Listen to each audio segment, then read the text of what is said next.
Today I'm going to show you how to fade an image in Photoshop. So first what you want to do is select the layer you want to fade. Now you want to go down here to the mask tool, and this is going to add this little white box here. So make sure you've selected this.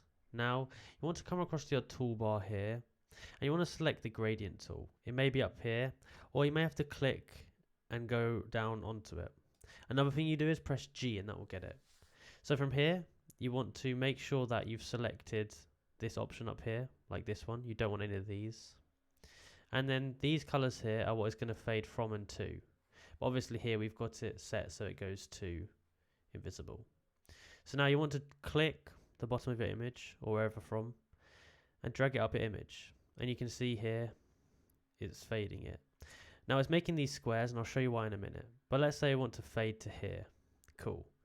So up here we can change the different opacity settings. You can make it go down, make it go up. You can fiddle with all of that.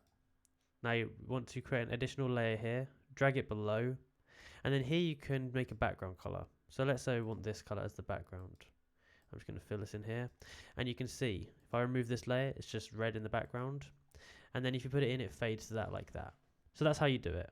If you enjoyed this video and found it useful, please like, subscribe, and comment down below that it worked.